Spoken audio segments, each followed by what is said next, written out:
میرے محترم بھائیوں، نوجوان ساتھیوں اور بزرگوں، یہ اللہ کے گھروں کا تعمیر کرنا، بنانا، ان کو آباد کرنا، ان کو دین کی، توحید کی، سنت کی اشاعت کا مرکز بنانا اور ان کے ذریعے اللہ کے دین کو دنیا کے شرق اور غرب کے اندر غالب کرنا، یہ وہ عظیم عمل ہے کہ جس عمل کے لیے اللہ تعالیٰ نے اپنے برگزیدہ، چنیدہ اور سب سے بڑھ کر پسندیدہ انبیاء علیہم السلام کو ان کا انتخاب کیا،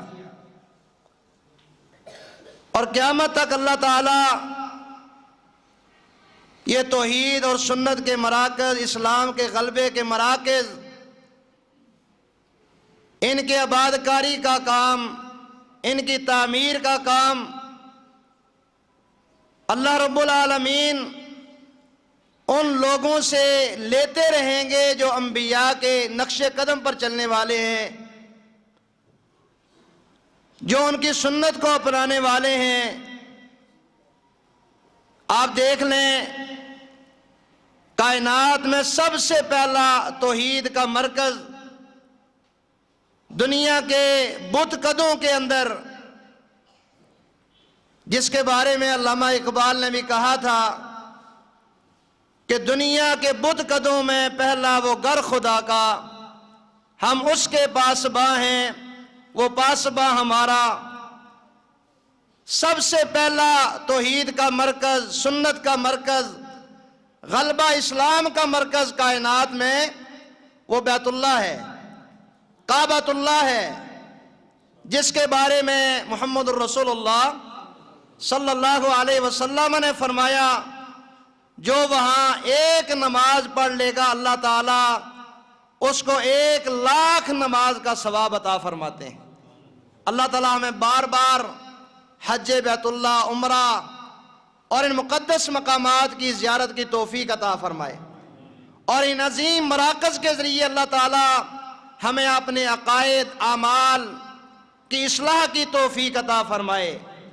قرآن مجید کے اندر اللہ رب العالمین نے ارشاد فرمایا اس عظیم مرکز کے بارے میں، کعبۃ اللہ المشرفہ کے بارے میں، کہ ان اول بیت وضع للناس للذی ببکۃ مبارکا وہدی للعالمین فیہ آیات بینات مقام ابراہیم ومن دخلہ کان آمنا وللہ علی الناس حج البیت من استطاع الیہ سبیلا۔ فرمایا سب سے پہلا گھر جو کائنات میں بنایا گیا، ابھی کوئی دنیا میں گھر نہیں بنایا گیا تھا، سب سے پہلا گھر، مفسرین نے بعد نے لکھا سب سے پہلے اس گھر کی تعمیر کرنے والے فرشتے تھے، اور اس کے بعد آدم علیہ السلام، پھر یہ تعمیر نو ہوتی چلی گئی، بالآخر محمد الرسول اللہ صلی اللہ علیہ وسلم، اور اس سے پہلے جد الانبیاء ابراہیم علیہ السلام۔ ان اول بیت، اول سب سے پہلا گھر، ان اول بیت وضع للناس، فرمایا جو لوگوں کی رہبری کے لیے، رہنمائی کے لیے، ہدایت کے لیے، گمراہیوں سے نکالنے کے لیے، صراط مستقیم پر چلانے کے لیے، جنت کے راستے پر چلانے کے لیے جو کائنات میں سب سے پہلا گھر بنایا گیا، ان اول بیت وضع للناس للذی ببکۃ، فرمایا وہ مکہ کے اندر ہے، کائنات کا سب سے عظیم خطہ، سب سے عظیم خطہ کون سا خطہ ہے؟ مکہ المکرمہ، اور اس کے بعد مدینہ۔ یہ دو وہ عظیم خطے ہیں جو کائنات کے اندر اللہ تعالیٰ کو سب سے بڑھ کر پسندیدہ ہیں۔ اور تیسرا خطہ کائنات کے اوپر جو اللہ تعالیٰ کو سب سے بڑھ کر پسند ہے، انبیاء کی توحید کا مرکز، دعوت کا مرکز، انبیاء کا مسکن، انبیاء کا مسکن، یہ شام کا علاقہ، فلسطین کا علاقہ، جہاں آج اللہ کے دشمن صہیونی وہ مسلمانوں کا خون پی رہے ہیں، معصوم کلیوں کو ان کا خون بہا رہے ہیں، ان کو مسل رہے ہیں، اللہ تعالیٰ ان کو آزادی نصیب فرمائے، اللہ تعالیٰ ان کی مدد و نصرت فرمائے، اور ہمیں بھی ان کے لیے کردار ادا کرنے کی توفیق عطا فرمائے۔ عظیم ترین کائنات میں یہ 3 خطے، فرمایا سب سے پہلے مکہ المکرمہ، اور اس کے بعد کون سا شہر؟ مدینہ المنورہ، اور جو تیسرا نمبر ہے کائنات میں مقدس ہونے کے اعتبار سے، عظیم ہونے کے اعتبار سے، عظمت کے اعتبار سے، یا اس اعتبار سے کہ جو انبیاء کا مسکن ہے، جو انبیاء کی توحید کا مرکز جس کو اللہ تعالیٰ نے بنایا، وہ شام کا علاقہ، فلسطین کا علاقہ۔ اس لیے اللہ کے نبی نے فرمایا صلی اللہ علیہ وسلم، لا تشد الرحال الا الى 3 مساجد، باقاعدہ کجاوے کس کر، باقاعدہ تیاری کر کے، اجر کی نیت سے کہ وہاں اجر زیادہ ملے گا، 3 جگہوں کے علاوہ فرمایا جانا جائز نہیں ہے۔ وہاں رخت سفر نہ باندھا جائے کسی ایسی جگہ کی طرف کہ بندہ یہ سمجھے یہاں مجھے اجر زیادہ ملے گا، ثواب زیادہ ملے گا، یہاں میری بخشش کا سامان زیادہ ہے، صرف 3 مقامات کے علاوہ۔ پہلا مقام مسجد حرام، جس کے اندر 1 نماز کا ثواب 1,00,000 نماز کا ہے، اور اس کے بعد مسجد نبوی صلی اللہ علیہ وسلم، جس میں ریاض الجنہ، فرمایا جنت کے ٹکڑوں میں سے ایک ٹکڑا اللہ تعالیٰ نے میرے ممبر اور میرے گھر کے درمیان رکھ دیا ہے۔ یہ ٹکڑا قیامت والے دن زمین پر نہیں ہوگا، فرمایا یہ ٹکڑا قیامت والے دن جنت کا حصہ ہوگا۔ اور اس کے بعد فرمایا مسجد اقصی جو آج صہیونیوں کے قبضے میں ہے، ان کے شکنجے میں ہے، انشاءاللہ بہت جلد ان کا شکنجہ ٹوٹے گا انشاءاللہ۔ اسرائیل تباہ ہوگا، فلسطین آزاد ہوگا، یہ اللہ کے وعدے ہیں محترم بھائیوں۔ اللہ کے نبی صلی اللہ علیہ وسلم کی حدیث ہے، ایک جو حالیہ جنگ چل رہی ہے، اللہ تعالیٰ اس کے اندر حماس کو، ان لوگوں کو فتح دے رہا ہے، اور جو ان کی مدد کر رہا ہے اللہ تعالیٰ ان کی مدد فرمائے، ان کی نصرت فرمائے۔ میرے محترم بھائیوں، یہ وہ خوشخبریاں ہیں جو اللہ کے نبی صلی اللہ علیہ وسلم ہمیں دے چکے ہیں۔ اللہ تعالیٰ ہمیں ان خوشخبریوں کا مصداق بنائے۔ فرمایا 2 جماعتیں، میری امت کی 2 جماعتیں ایسی ہیں جن کو اللہ تعالیٰ نے جہنم سے آزاد کر دیا ہے، جہنم سے آزاد کر دیا ہے۔ فرمایا پہلی جماعت اصابت تغزو الہند، وہ جماعت جو ہندوستان سے ٹکرائے گی، غزوہ ہند کرے گی، اس کے خلاف جہاد کا علم بلند کرے گی۔ اور دوسری جماعت جس کو اللہ تعالیٰ نے جہنم سے آزاد کر دیا ہے، آزادی کا پروانہ اللہ نے دے دیا ہے، وہ کون سی جماعت ہے؟ فرمایا جو مسجد اقصی کے لیے، فلسطین کے لیے یہودیوں کے خلاف لڑیں گے، وہ ابھی لڑ رہے ہیں، یا امام مہدی کی آمد کے وقت، عیسیٰ علیہ السلام کی آمد کے وقت، قیامت تک جتنے بھی یہ لوگ ہیں، یہ سب کے سب اس حدیث کے مصداق ہیں۔ اللہ تعالی ہم سب کو بھی توفیق عطا فرمائے، اس کے اوپر ارادے اور نیت کی بھی توفیق عطا فرمائے، اپنے آپ کو خالص کرنے کی توفیق عطا فرمائے۔ تو میں بات کر رہا تھا کہ سب سے عظیم 3 مقامات، مسجد حرام، مسجد نبوی صلی اللہ علیہ وسلم، اور پھر مسجد اقصی۔ ابو ذر کہتے ہیں رضی اللہ تعالیٰ عنہ، ابو داود کے اندر حدیث موجود ہے کہ میں نے سوال کیا، اللہ کے نبی صلی اللہ علیہ وسلم سے سوال کیا کہ کائنات میں سب سے پہلا گھر کون سا بنایا گیا؟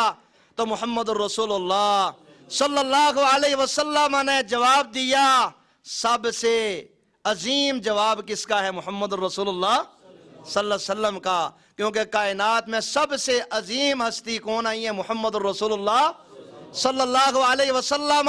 ان سے عظیم نہ کوئی آیا، نہ قیامت تک آ سکتا ہے۔ اس لیے جب بھی آپ کا نام نامی آئے، اسم گرامی آئے، تو پوری محبت کے ساتھ کہنا ہے صلی اللہ علیہ وسلم۔ پیارے مصطفیٰ صلی اللہ علیہ وسلم کا ارشاد گرامی ہے، آپ نے فرمایا جو مجھ پر ایک مرتبہ درود پڑے گا، ایک مرتبہ درود پڑے گا، اللہ تعالیٰ اس کو 4 انعامات عطا فرمائیں گے۔ کتنے انعامات عطا فرمائیں گے؟ 4 انعامات۔ اس لیے جب بھی خطبے کے اندر، واعظ کے اندر، تقریر کے اندر کائنات کے سب سے عظیم انسان محمد الرسول اللہ صلی اللہ علیہ وسلم کا نام آئے تو آپ پر درود پڑھنا نہ بھولیے۔ فرمایا سب سے بڑا بخیل وہ ہے، البخیل من ذکرت عنده فلم یصلی علیہ۔ فرمایا کائنات کا سب سے بڑا بخیل وہ ہے، سب سے بڑا کنجوس وہ ہے کہ جس کے سامنے میرا نام نامی، میرا اسم گرامی لیا جائے محمد صلی اللہ علیہ وسلم، وہ مجھ پر درود نہ پڑے۔ فرمایا اس سے بڑھ کر کائنات میں کوئی بخیل نہیں ہے۔ اور فرمایا 4 انعامات کیا ملتے ہیں؟ اللہ اکبر، وہ بھی 10-10 کی صورت میں، 10-10 کی صورت میں۔ فرمایا جو مجھ پر ایک مرتبہ درود پڑتا ہے، یہ حدیث میں ضمناً درود کی بات آئی اس لیے میں کر رہا ہوں۔ فرمایا جو ایک مرتبہ درود پڑتا ہے اللہ تعالیٰ اس پر 10 رحمتیں نازل فرماتے ہیں، اللہ اس کے 10 درجات بلند کر دیتے ہیں، اللہ تعالیٰ اس کے 10 گناہ معاف کر دیتے ہیں، اور 10 نیکیاں اس کے نامہ اعمال میں اللہ تعالیٰ لکھ دیتے ہیں۔ فرشتوں کو کہتے ہیں لکھو یہ میرے نبی سے اتنا پیار کرنے والا ہے، صلی اللہ علیہ وسلم اتنا پیار کرنے والا ہے، ایک مرتبہ درود پڑتا ہے، اس کو 10-10 کی صورت میں۔ ویسے عام نیکی کا اصول کیا ہے؟ ایک کے بدلے 10، لیکن یہاں درود کی بات آئی تو ایک کے بدلے کتنے بھئی؟ 4، وہ بھی 10-10 کی صورت میں۔ تو یہ جھگڑے چھوڑ دیں معاشروں کے اندر، وہ فلاں درود پڑھنے والا ہے، فلاں نہیں پڑھنے والا۔ آج یہ جھگڑے کی باتیں نہیں ہیں، انشاءاللہ ہمارے جھگڑے، ہماری جنگیں اللہ کے دشمن کے خلاف ہوں گی انشاءاللہ۔ جو اسلام کے دشمن ہیں، نبیوں کے دشمن ہیں، انبیاء کے قاتلین ہیں، انشاءاللہ ہماری دشمنیوں کا ہدف وہ ہوں گے، ہماری دشمنیوں کا نشانہ وہ ہوں گے۔ یہ فرقہ واریت کی جنگیں، یہ فلاں درود پڑھتا ہے فلاں نہیں پڑھتا، یہ ہم نے نہیں کرنی انشاءاللہ۔ ہر مسلمان اللہ کے نبی کے ساتھ محبت کرنے والا ہے، پیار کرنے والا ہے، اور درود کو اپنے ایمان کا حصہ سمجھنے والا ہے۔ انشاءاللہ ہم نے یہی سوچ لے کر آگے بڑھنا ہے۔ تو سوال کیا اللہ کے نبی صلی اللہ علیہ وسلم سے کہ کائنات میں سب سے پہلا گھر کون سا بنایا گیا؟ تو آپ نے فرمایا مسجد حرام۔ پھر پوچھا اس کے بعد کون سا؟ کہا مسجد حرام کے بعد، بیت اللہ کے بعد کائنات میں دوسرے نمبر پر کون سا گھر بنایا گیا؟ محمد الرسول اللہ صلی اللہ علیہ وسلم نے زبان نبوت سے، اپنی پاکیزہ زبان سے فرمایا کہ دوسرے نمبر پر کائنات میں مسجد اقصی بنائی گئی، مسجد اقصی۔ اس کے بعد پھر مسجد نبوی، اور یہ ترتیب آگے چلتی ہے۔ حضرت ابوذر نے کہا رضی اللہ عنہ کہ ان دونوں کے درمیان کتنا فاصلہ ہے، کتنی مدت ہے؟ مسجد اقصی کتنی مدت کے بعد بنی؟ اللہ کے نبی نے فرمایا صلی اللہ علیہ وسلم 40 سال کے بعد۔ کتنے سال کے بعد؟ 40 سال پہلے کائنات میں توحید کا مرکز، سنت کا مرکز، دین کی دعوت کا مرکز بیت اللہ، اور 40 سال کے بعد مسجد اقصی قبلہ اول، قبلہ اول۔ جب اللہ کے نبی صلی اللہ علیہ وسلم مدینہ کے اندر آئے، حدیث میں آتا ہے 16-17 ماہ تک۔ کتنے ماہ تک؟ 16-17 ماہ تک پیارے مصطفیٰ صلی اللہ علیہ وسلم مسجد اقصی کی طرف منہ کر کے نماز پڑھتے رہے۔ اس کے بعد آپ کی خواہش تھی، آپ کی خواہش تھی کہ میرے لیے بیت اللہ کو قبلہ بنا دیا جائے۔ پھر اللہ تعالیٰ نے آپ کی خواہش پر، اس تفصیل کو اگر آپ پڑھنا چاہیں، دوسرا سپارہ اس کا پہلا صفحہ مکمل، اور دوسرا آدھا صفحہ، تقریباً یہ 1.5 صفحے صرف اس موضوع پر ہیں کہ اللہ کے نبی صلی اللہ علیہ وسلم بار بار اپنا چہرہ انور آسمان کی طرف اٹھاتے اور خواہش کا اظہار کرتے کہ میرے لیے بیت اللہ کو قبلہ مقرر کیا جائے، میری امت کے لیے بیت اللہ کو قبلہ مقرر کر دیا جائے۔ اللہ تعالیٰ نے آپ کی خواہش کی لاج رکھتے ہوئے قبلہ اول سے آپ کو بیت اللہ کی طرف منہ کر کے نماز پڑھنے کا حکم دیا۔ میرے محترم بھائیوں، جو بھی اللہ کے دین کے مراکز سے جڑ جاتا ہے، جو معاشرے جڑ جاتے ہیں، جو افراد جڑ جاتے ہیں، اللہ کی قسم وہ کامیاب ہو جاتے ہیں، گمراہیوں سے نکل آتے ہیں، عقائد کی اصلاح کر لیتے ہیں، اعمال کی اصلاح کر لیتے ہیں۔ اللہ کے نبی نے فرمایا صلی اللہ علیہ وسلم، یہ حدیث بھی ابو داود کے اندر موجود ہے، ابو داود کے اندر فرمایا احب البلاد الی اللہ مساجدها وابغض البلاد الی اللہ اسواقها۔ فرمایا کائنات میں جیسے اللہ تعالیٰ کو سب سے بڑھ کر جو خطہ پسند ہے نا، وہ کون سا ہے؟ مکہ۔ اور دوسرے نمبر پر کون سا بھائی؟ مدینہ۔ اور تیسرے نمبر پر بیت المقدس، مسجد اقصی، یہ فلسطین اور شام کا علاقہ۔ اور چوتھے نمبر پر اللہ تعالیٰ کو کچھ جگہ پسند ہیں، کچھ جگہ پسند ہیں جو ساری جگہوں سے اللہ کو زیادہ پسند ہیں۔ وہ کون سی جگہ ہیں؟ فرمایا لوگو احب البلاد، ملکوں میں، خطوں میں سب سے زیادہ پسندیدہ جگہ مساجدها، وہ اللہ کی مساجد ہے، اللہ کے گھر ہیں۔ کعبۃ اللہ کے بعد، مسجد نبوی کے بعد، مسجد اقصی کے بعد، یہ مسجد جس کے اندر آپ بیٹھے ہیں یا کوئی بھی مسجد ہے، اللہ اکبر، فرمایا سب سے پسندیدہ جگہیں اللہ کو مساجد ہیں، جہاں اللہ کے سامنے سجدہ ریز ہو کر اللہ کے بندے اپنے اللہ کو مناتے ہیں، اپنا تزکیہ کرتے ہیں، اپنے دلوں کا زنگ اتارتے ہیں، اللہ کی محبت اپنے دل کے اندر بٹھاتے ہیں، اللہ کی کتاب کو سمجھتے ہیں، پیارے مصطفیٰ صلی اللہ علیہ وسلم کی حدیث کو سمجھتے ہیں، تزکیہ نفس کرتے ہیں۔ فرمایا یہ اللہ کے قرب کی جگہ ہے۔ وسجد وقترب، مسجد سجدہ کر، اللہ کے قریب ہو جا۔ مساجد، سجدہ گاہیں، سجدے، یہ وہ چیزیں ہیں محترم بھائیوں جس کے ذریعے انسان کو اللہ کا قرب ملتا ہے، اللہ کی رضا ملتی ہے، انسان اللہ کے قریب ہو جاتا ہے۔ اور آگے کیا فرمایا؟ وَأَبْغَضُ الْبِلَادِ إِلَى اللَّهِ وَأَبْغَضُ الْبِلَادِ إِلَى اللَّهِ أَسْوَاقُهَا۔ اور فرمایا اللہ کے نزدیک سب سے ناپسندیدہ جگہیں جن سے اللہ نفرت کرتے ہیں، جن جگہوں سے اللہ تعالیٰ ان سے بغض رکھتے ہیں، ان جگہوں سے، وہ کون سی جگہ ہیں؟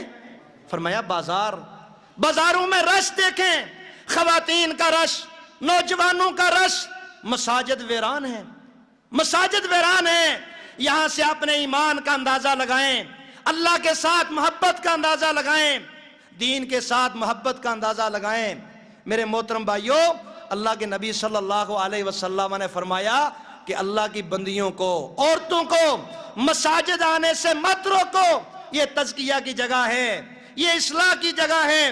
خطبہ سن کر اپنی اصلاح کریں گی۔ اور خواتین گھر کی بنیادی درسگاہ ہوتی ہیں، بنیادی درسگاہ ہوتی ہیں۔ سب سے پہلی درسگاہ ماں ہوتی ہے، بہن ہوتی ہے، بیٹی ہوتی ہے۔ یہاں سے اولادیں سبق لیتی ہیں، اور جب یہاں سے سبق لیتی ہیں تو پھر کیا ہوتا ہے؟ پھر امت کے اندر محمد بن قاسم کھڑے ہوتے ہیں، صلاح الدین ایوبی کھڑے ہوتے ہیں۔ اور جب معاشرے مساجد سے دور ہوتے ہیں، سینما گھروں کے قریب ہو جاتے ہیں، سینما گھروں کے قریب ہو جاتے ہیں، یا آج کل جو سینما گھر جیبوں کے اندر ہیں، جیبوں کے اندر ہیں، ہر گھر کے اندر موجود ہیں، جب خواتین اس کے قریب ہوتی ہیں، بچوں کو اس کے قریب کرتی ہیں، اللہ کا دین نہیں پڑھتی۔ اسی طرح مرد حضرات گھروں کے اندر اس کا اہتمام نہیں کرتے، او بھائیو معاشرے اللہ سے دور ہو جاتے ہیں، اللہ کے نبی صلی اللہ علیہ وسلم کی تعلیمات سے دور ہو جاتے ہیں، قرآن سے دور ہو جاتے ہیں۔ آئیں سچی بات ہے، اگر ہم یہ چاہتے ہیں کہ ہم اللہ کے ساتھ جڑ جائیں، ہمیں اللہ کا قرب ملے، پھر مسجد کے ساتھ لگاؤ، بر وقت آنا، بر وقت آ کر مسجد کے اندر بیٹھ کر تلاوت کرنا، سورۃ الکہف پڑھنا جمعے والے دن، اور جمعے والے دن بر وقت آنا مسجد کے اندر۔ اللہ اکبر۔ یہاں سے آپ مسجد کی فضیلت کا بھی اندازہ لگائیں، کتنا بڑا اجر ہے۔ ابو داؤد میں حدیث ہے، ذرا غور سے سننا محترم بھائیوں۔ اللہ کے نبی نے فرمایا صلی اللہ علیہ وسلم، 4-5 چیزیں ہیں۔ فرمایا من بکر وابتکر، من غسل واغتسل وبکر وابتکر ومشى ولم يركب ودنا من الامام واستمع ولم يلغو کان له بكل خطوة اجر سنہ. سبحان اللہ. اجر صیامها ہاں وقیامها. المیہ یہ ہے نا ہمارے معاشرے کے اندر عربی نہیں آتی. او بھائیو انشاءاللہ آپ نے عربی سیکھنی ہے, اللہ کا قرآن سیکھنا ہے, حدیث سیکھنی ہے. فرمایا جمعے والے دن, جیسے آج جمعے والا دن ہے, اللہ تعالیٰ ہمارا آنا بیٹھنا قبول فرمائے. اللہ تعالیٰ ہمیں اس کی رغبت عطا فرمائے, شوق عطا فرمائے کہ ہم خود بھی آئیں, اپنے بچوں کو لے کر آئیں, خواتین کو لے کر آئیں. جو اللہ کے گھروں کو آباد کرتے ہیں اللہ ان کے گھروں کو آباد کرتا ہے. اللہ ان کی قبروں کو ایمان کے نور سے بھر دیتا ہے. اللہ تعالیٰ کو یہ لوگ پسند ہوتے ہیں. کیا خیال ہے بھائی؟ مساجد اللہ کی پسندیدہ جگہ ہیں, اور اس کے اندر آنے والے بھی کیا ہوتے ہیں؟ اللہ کے پسندیدہ ہوتے ہیں.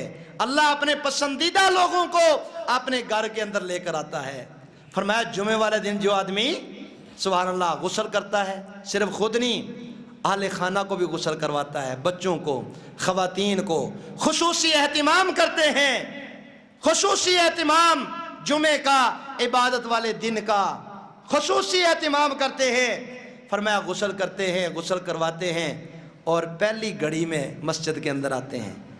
پہلی گھڑی کے اندر او بھائیو جتنی مرضی دوڑ لگا لیں, اللہ کی قسم ملنا وہی ہے جو مقدر میں ہے. عبادت والے دن کے اندر بھی حقیقت بات ہے, نہ جمعے کی پرواہ, نہ بر وقت آنے کی پرواہ. یہ ساری سستیاں انشاءاللہ ہم نے چھوڑنی ہیں. اللہ کا قرب حاصل کرنا ہے, اللہ کی رضا حاصل کرنی ہے. فرمایا جو غسل کرتا ہے کرواتا ہے, دوسرے نمبر پر فرمایا جلدی جلدی شوق کے ساتھ اللہ کے گھر میں آتا ہے. اور اگر بہت دور نہیں ہے تو پیدل چل کر آتا ہے, سوار نہیں ہوتا. اور فرمایا چوتھی چیز, فرمایا کان لگا کر خطبہ سنتا ہے. پانچویں فرمایا امام کے قریب ہو کر بیٹھتا ہے. اور چھٹی کوئی لغو حرکت نہیں کرتا, آپس میں باتیں نہیں کرتا, تنکے کے ساتھ نہیں کھیلتا, قالین کے ساتھ نہیں کھیلتا, کوئی بھی ایسی لغو حرکت نہیں کرتا. کان لگا کر کتاب و سنت کی باتیں سنتا ہے, قصے کہانیاں نہیں. کتنا بڑا اجر. سبحان اللہ سبحان اللہ. فرمایا کان لہ بکل خطوۃ اجر سنہ, ایک قدم کے اوپر اللہ اس کو سال کی نیکیوں کا اجر عطا فرماتے ہیں. سال کی نیکیاں, اور عام نیکیاں نہیں. اجر صیامہا و قیامہا, کیا معنی؟ ایک قدم کے اوپر اللہ تعالیٰ پورے سال کے روزوں کا اور پورے سال کی نمازوں کا اجر عطا فرماتے ہیں. مثلاً اگر آپ 100 قدم چل کر آئے ہیں, یقیناً بعض بھائی جو یہاں بیٹھے ہیں 100 قدم چل کر آئے ہوں گے, بعض 50 قدم چل کر آئے ہوں گے. فرمایا 100 قدم چل کر آیا تو 100 سال کے روزوں اور نمازوں کا ثواب ایک قدم پر. ابو داؤد میں یہ حدیث ہے. 50 قدم چل کر آیا, 50 روزوں کا, 50 نمازوں سال کی, ایک قدم پر اجر. کیوں بھئی یہ کس کی وجہ سے اجر ہے؟ مسجد کی وجہ سے. کیا خیال ہے؟ کس کی وجہ سے ہے؟ مسجد کی وجہ سے. یہ مسجد کی اہمیت ہے, مسجد کی فضیلت ہے. اگر گھر کے اندر پڑھ لیتا یہ اجر نہیں تھا, یہ فضیلت نہیں تھی.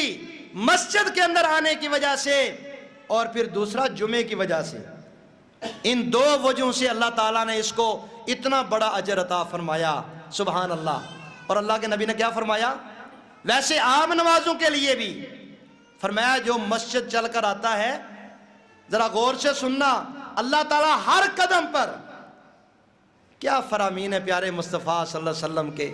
فرمایا اللہ تعالیٰ ہر قدم پر اس کی ایک غلطی معاف کرتے ہیں, ایک نیکی اس کے حق میں لکھوا دیتے ہیں, ایک درجہ بلند کرتے ہیں.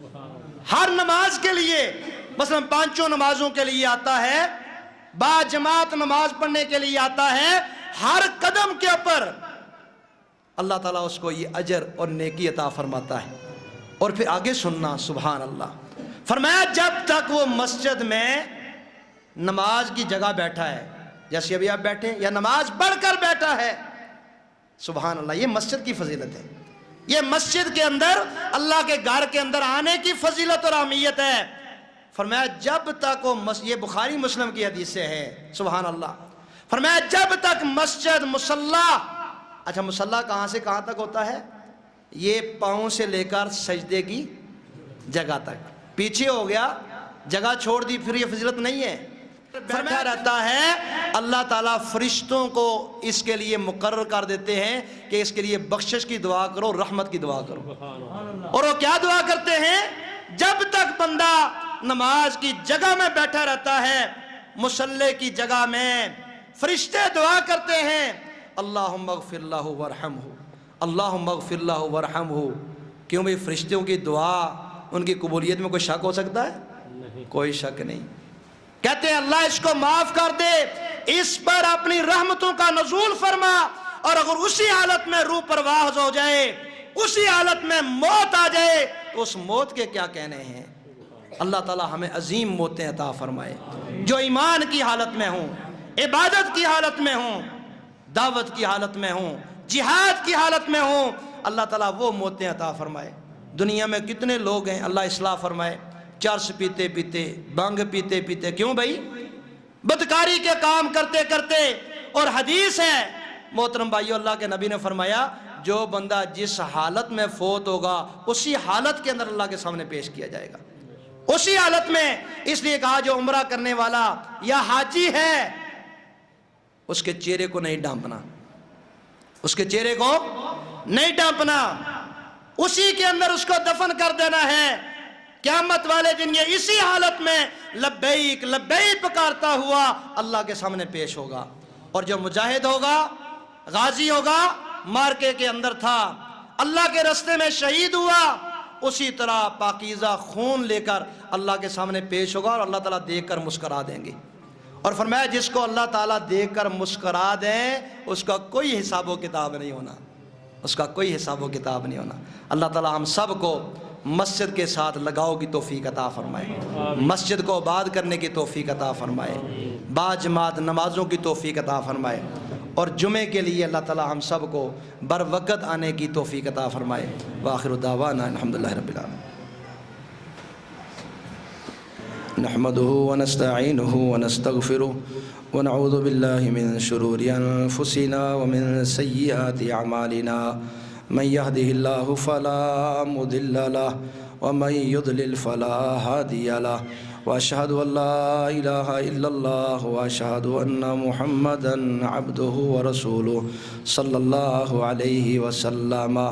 اللہم اعز الاسلام والمسلمین، اللہم اعز الاسلام والمسلمین واذل الشرک والمشرکین، اللہم اید الجہاد والمجاہدین، اللہم انصر المجاہدین فی کشمیر وفی فلسطین وفی کل مکان نصرا عزیزا، وافتح لہم فتحا مبینا، وافتح لہم فتحا قریبا۔ محترم بھائیو، یہ بات تو آپ سب بھائیوں کو اچھی طرح معلوم ہے کہ دنیا کے جس خطے کے اندر بھی جہاد فی سبیل اللہ ہو، وہ چاہے روس کے خلاف ہو، امریکہ کے خلاف ہو، یا کسی بھی جگہ، تو اس کے اندر اگر آپ کا خطہ اور آپ لوگ شامل نہ ہوں تو یہ ممکن نہیں ہے، یہ ہو ہی نہیں سکتا۔ تفصیلات ساری میں یہاں بیان نہیں کرنا چاہتا، بہرحال آپ کے لیے، سب لوگوں کے لیے بہت بڑی خوشخبری ہے کہ اللہ کے فضل و کرم سے جو اس وقت اسرائیل کے خلاف معرکہ چل رہا ہے، اللہ تعالیٰ ان مجاہدین کی مدد فرمائے، نصرت فرمائے، اور وہ جو درندے اور بیڑیے معصوموں کا خون پی رہے ہیں، اللہ تعالیٰ ان کو تباہ و برباد فرمائے۔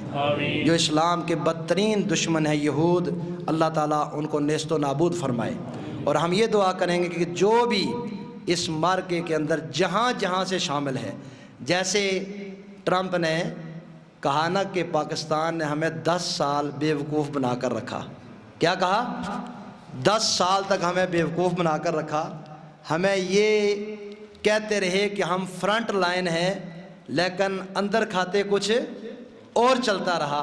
بس یہ باتیں آپ ذہن کے اندر رکھا کریں، اور ہمیشہ یاد رکھیں کہ یہ وہ خطہ ہے اللہ کے فضل سے کہ جو جہاد کا مرکز ہے، جو اللہ کے فضل سے کفر کی تباہی کا مرکز ہے۔ اسی کے ذریعے اللہ نے بڑی بڑی طاقتوں کو زخم چاٹنے پر مجبور کیا ہے، کر رہا ہے، اور انشاءاللہ کرے گا۔ کچھ باتیں وہ ہوتی ہیں جو قبل از وقت مناسب نہیں ہوتی، اس لیے ہمیں اطمینان کے اندر رہنا ہے اور دعائیں کرنی ہیں، اور جو ہم کر سکتے ہیں وہ ہم نے انشاءاللہ کرنا ہے اور کر رہے ہیں۔ اللہ تعالیٰ ان مجاہدین کی مدد فرمائے، اللہ تعالیٰ ان کی نصرت فرمائے۔ کشمیر کے اندر جو مجاہدین ہیں اللہ ان کی مدد و نصرت فرمائے، جو بیمار ہیں اللہ تعالیٰ ان کو شفائے کاملہ عاجلہ عطا فرمائے۔ اللہ تعالیٰ امت کو آپس میں اتحاد و اتفاق نصیب فرمائے، جب تک قائم رکھے دین اسلام کے اوپر، اور جب بھی موت دے اللہ تعالیٰ ایمان کی حالت میں شہادت کی موت عطا فرمائے۔ سبحان ربک رب العزت عما یصفون وسلام علی المرسلین والحمد للہ رب العالمین۔